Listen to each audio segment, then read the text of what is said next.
If you are making a larger quilt for the first time and need to put 2 pieces of backing together, I'm going to show you really quickly how I do it. First, I start by taking one of those pieces and iron over one of the edges that you're going to be matching up to the other piece by 1.5 inches. It doesn't matter if you do 1 inch, 1.25 inches, 1.5 inches, 2 inches. What matters is that the press is consistent all the way down the side of the fabric. Once you've made that fold all the way down the side of the fabric, you're going to need some Elmer's glue and your other piece of fabric.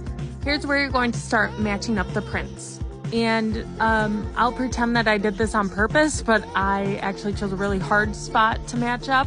If I were to redo this, I would fold my fabric and make sure that the fold is more in the background than on the owls.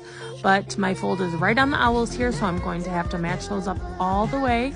Once you find where they match, start applying glue to the back of your folded piece and then press it down with your iron. And you're only going to need a little bit of glue. I would even go lighter than what I am showing here.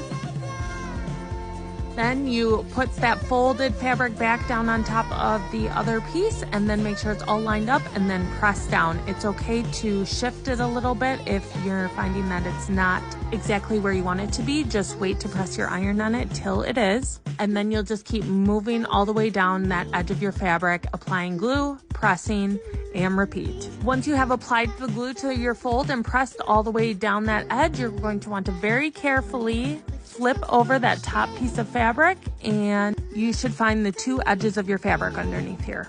What we're going to do is sew all along that crease that you had made that we're now pulling open. You want to make sure all your fabric is out of the way while you're sewing, and mine is kind of hard to see today because of the light fabric, but I'm going to sew right in that crease all the way down from one end to the other.